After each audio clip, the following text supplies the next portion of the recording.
vous réjouissez de ce rejet. Pour quelles raisons? Alors, je me réjouis surtout de l'idée que nous avons des principes à défendre, notamment d'égalité. Nous ne pouvons pas avoir un Premier ministre qui vient à l'Assemblée qui dit « moi j'ai des principes qu'on appelle liberté, égalité, fraternité » et proposer à la représentation nationale des dispositions de nature discriminatoire, voire de nature à pointer du doigt les ultramarins. La disposition dont il s'agit de l'article du projet de l'article 2 de la loi veille sanitaire, et dans laquelle on nous disait que pour aller à métropole, ou pour des métropoles pour aller à Mayotte, ou enfin en Outre-mer d'une manière générale, il fallait présenter soit un pass sanitaire, soit un test positif.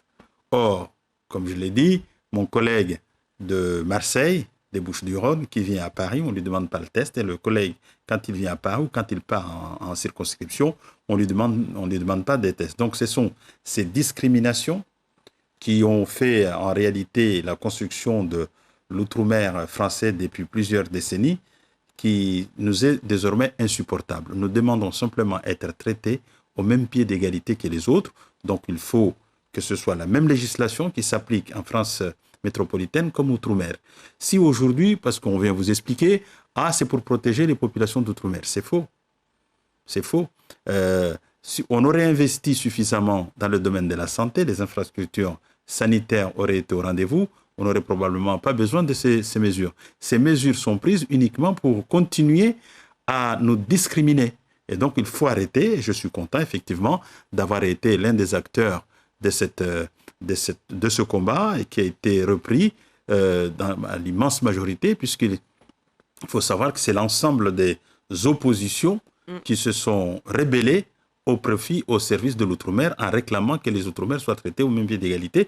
Et donc, à mon avis, c'est un message clair qui est envoyé à la majorité actuelle pour dire « traitons les outre-mer comme n'importe quelle région de France ». Alors, s'agissant cette fois-ci du projet de loi sur le pouvoir d'achat, vous, en tant que député, qu'est-ce que vous aimeriez que ce soit inscrit par rapport à nous? D'abord, que l'ensemble des dispositions applicables à métropole soient applicables ici, outre-mer. Mais ce sera insuffisant, parce qu'il faut savoir que le coût de la vie à Mayotte est 50% plus cher que le coût de la vie à Paris ou à Marseille. Et donc, il faudra sans doute prendre une disposition particulière.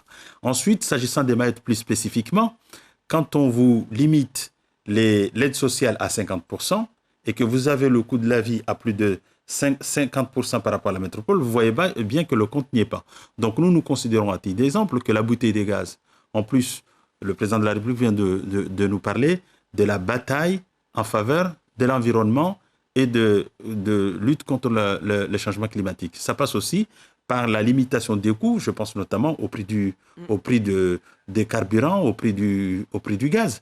Si on a la bouteille de gaz à 28 €, on ne fera jamais parce que ceux qui n'auront pas les moyens d'acheter seront obligés d'aller utiliser le fagot et donc détruire la forêt. Exactement. Et pour ce qui est de la lettre que vous avez envoyée au garde des Sceaux, vous demandez une mission d'inspection de l'institution judiciaire. Dans quel but exactement, monsieur? Dans le but tout simplement de caractériser les dysfonctionnements qui règnent aujourd'hui au sein de l'institution judiciaire.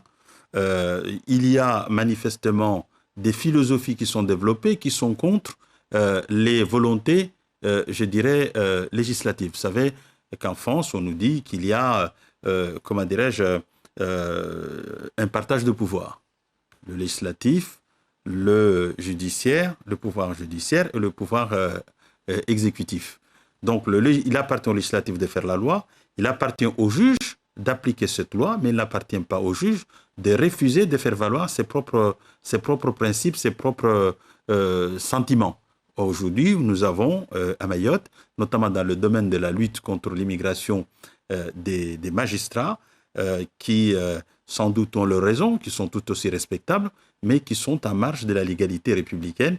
Or, un juge ne juge que lorsqu'il respecte lui-même la loi. Quand un juge se met en travers de la loi délibérément parce que sa philosophie personnelle et politique va dans en contradiction avec la loi. Je crois qu'il dépasse une limite qui est inacceptable et c'est ce qui se passe aujourd'hui devant le tribunal judiciaire de Mamoudzou. Donc nous demandons à ce qu'effectivement qu'il y ait les services compétents de la justice viennent vérifier comment est appliquée la loi, notamment dans le domaine de l'immigration, pour qu'on ne relâche pas les gens simplement pour un petit relâcher les immigrés qui découragent les policiers qui font ce travail. Et également, dans le domaine de la délégation de l'autorité parentale, on fabrique à travers ça des régularisations à l'appel et à l'échelle industrielle, ce qui n'est pas acceptable.